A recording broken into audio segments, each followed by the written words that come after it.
What up, good people? It's your boy Neil from Darwin, Northern Australia with another episode of What the Pack. Today is the pre-release day of Bloom Burrow, where all the animals have been transformed and there are no human beings in this realm. Anyway, today was a great day. We've got our hands on a pre-release kit right here, and we did attend the event, and I'll tell you how that went in a little while. But first, just to show you what we get out of these things, let's go and open them up. So pretty much like with all other pre-release kits, you'll get the box, you get this one with the tokens inside of them, nothing else. And inside of this one, you get the dice. And funny thing, because this is the first time I've actually attended and played during the pre-release, so it was actually a lot of fun. This actually tells you that you can build a deck using the 6 packs that you have here, and you can create them with a minimum of 40 cards. Okay? But I was dumb and I did 40 cards and then the lands. So I was actually playing a full standard, which is very, very stupid. Don't copy me. Card divider. Here's our rare from this one. It is the Cruel Claw Heist for 2 black. It's a sorcery, gift a card. So with gift a card, that means you will allow an opponent to get a card or to draw a card, and what happens is that it becomes a kicker. Instead of just target opponent reveals their hand, you choose a non-land card from it, exile that card. If it was gifted, so if the other player gets a card, which is what's asked here, you may cast that card as long as it remains exiled, and use mana of any type to cast it. Okay, just so that mechanic is a little bit clear, with gifting, another player gets something, and instead of this one just being able to do an exile, you'll also be able to cast it. Not too bad, okay? Now we go into the 1, 2, 3, 4, 5, and 6 packs. I mean, we did really well today with the pre-release. I won 2 of the 3 games, so that wasn't too bad. So I got some 2 extra packs from those ones. I'll open them up in a little while, but let's see. So these ones have 14 cards in them. Oh, I'm really sorry if my voice is a little bit rattled. I am just so excited. It's the first time I've done a pre-release and actually win something from it. So since these are the first times you guys will be seeing this one on my channel, we'll start off with a little bit longer so you can read some of the text as well. It's Longstock Brawl. I mean, you guys can also pause. Please don't forget you can also like and subscribe. Put in a comment. We've got the Finch Formation. Now, Offspring means that when you pay that extra mana, you get to make a 1/1 version of this creature. So if this one gives flying to one creature, another 1/1 creature that's a copy of this one will also give flying to another creature. Okay? You've got Crumb and Get It. We've got a pair of spitters. We've got the Kindle Spark Duo. Dagger Fang Duo. So also a duo. We've got an artifact for food, 2 and a green. Heap Harvest. That's not so bad. There's a mechanic in the green and black, which is Forage. That works really well. This one is the Moonrise Cleric. You've also got Rootless Negotiation. This one is Hop to It. Spellgyre, so that you guys can read what's written on it. And it's a really, really cool symbol right there. Shout out to my friends in Canada. You've got the Huskbuster Swarm. It's a lot of mana to cast. And our rare for the first pack is the Valley Flame Caller. For 2 and a red, it is a Lizard Warlock. If a lizard, mouse, otter, or raccoon you control would deal damage to a permanent or player, it deals that much damage plus 1.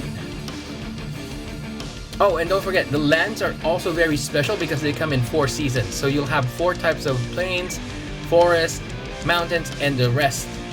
So it's quite good to collect them, especially the full art ones. Those are the ones that will have those seasons. I'm not sure what this season is, but yeah, I'm gonna start collecting those ones. Our shiny is the Heirloom Epic. Take a look at that one. Want to cast artifact.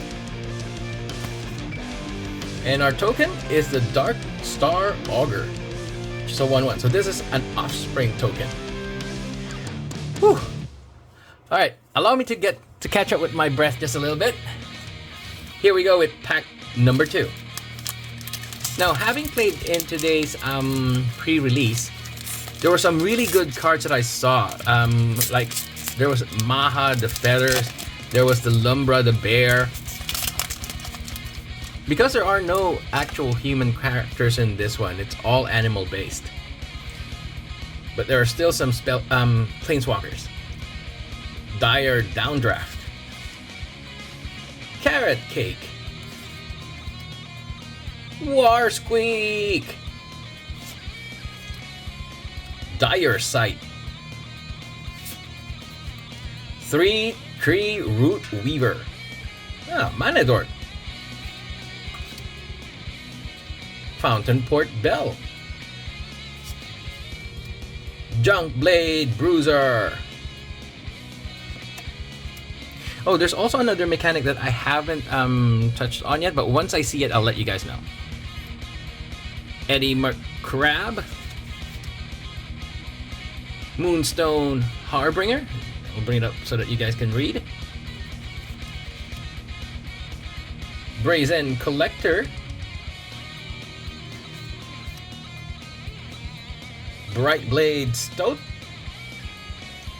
That's really good. 2 to cast for a 2/2 with First Strike and Lifelink. Ooh, it's a mythic. It's Hugs, the Grizzly Guardian.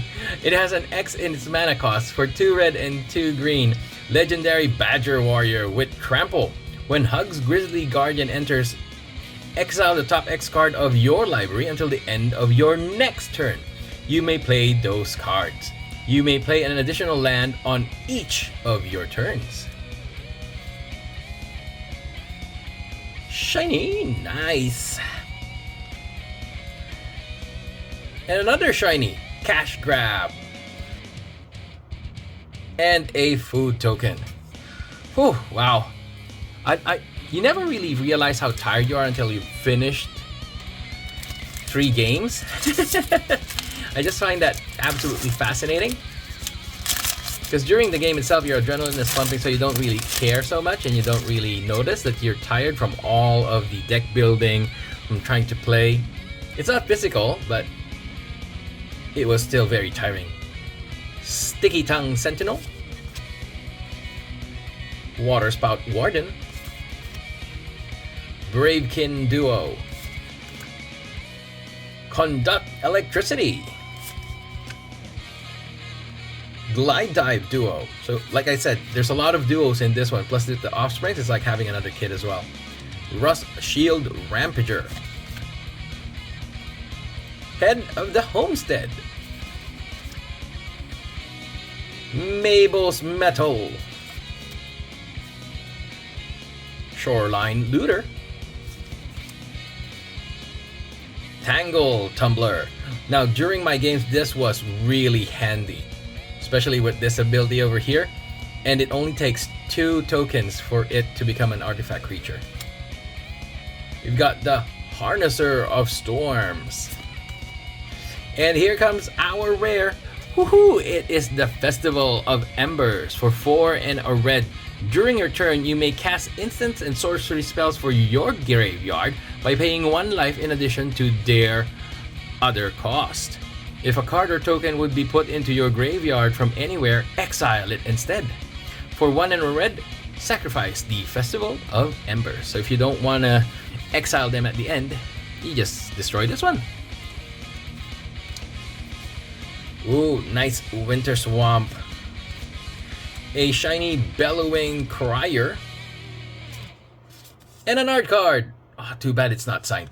But anyway, so that's pack number 3. Holy wow. Thank you so much again for joining me today on this, the first day of Bloom Burrow's official release. And we've just done pre-release. If you've got the opportunity or the chance, please do like and subscribe, comment as well. This video is taking a little bit longer than usual, but thank you so much for your time. You've got the Night Whirl Hermit. Kind of hard to say that one. Sonar Strike. This goes in tandem if you have a bat into play. You've got Alania's Pathmaker. Scales of Shale. Pre-guard Duo. Oh, it's an uncommon land. It's the Uncharted Haven.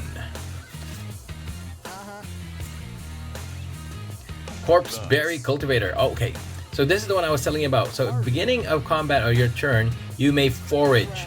That means you exile 3 cards from your graveyard or you sacrifice a food token. And when you forage, put a +1/+1 counter on this creature. So forage is another one of those mechanics that's new.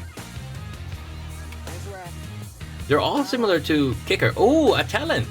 So these ones are enchantments that go level by level when you pay an extra.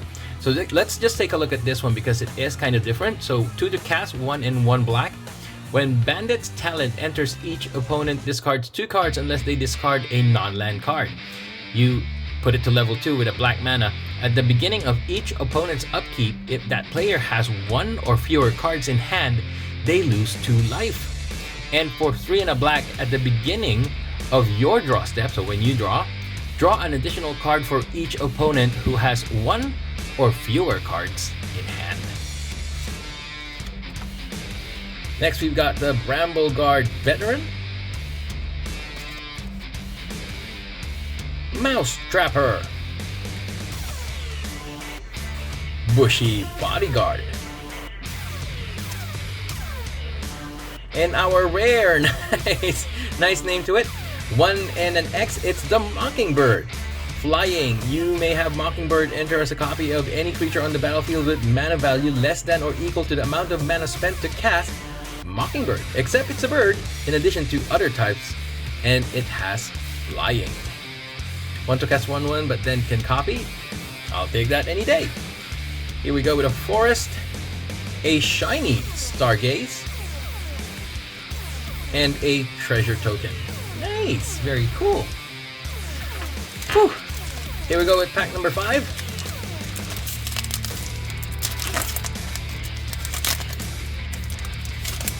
And again, I do want to really say a big shout out to all of you there. Thank you for the comments, the likes, and for subscribing. Appreciate it.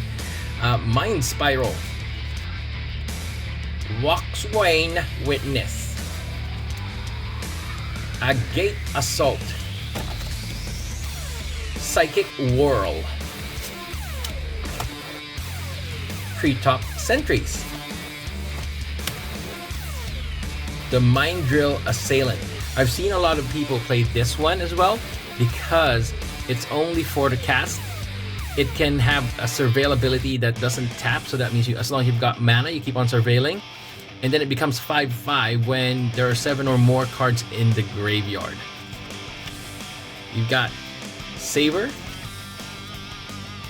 Hivespine Wolverine, Wolverine and Deadpool, Patchwork Banner, Thought-Stalker Warlock. Oh, it's a different talent. It's Gossip's talent. So whenever a creature you control enters Surveil for 1. For 1 and a blue, whenever you attack, target attacking creature with power 3 or less can't be blocked this turn. For 3 and a blue, whenever a creature you control deals combat damage to a player, you may exile it, then return it to the battlefield under its owner's control. So blinking. That's not so bad. And here comes our rare. It is the Thunderclap Trainer. For 1 in a blue, it is an Otter Wizard with Offspring 4. So you pay 4 extra mana to create a 1/1 copy of this creature. Let's see what it does. Okay? So when this creature enters, look at the top 4 cards of your library. You may reveal a non-creature, non-land card from among them and put it into your hand. Put the rest on the bottom of your library in a random order. I think could be better. There was a mouse that I used that was so much better than that one. Mountain, plated provisioner, shiny, and flower root swordmaster token. I don't know if that there's any use, but here comes our last of the packs from this one.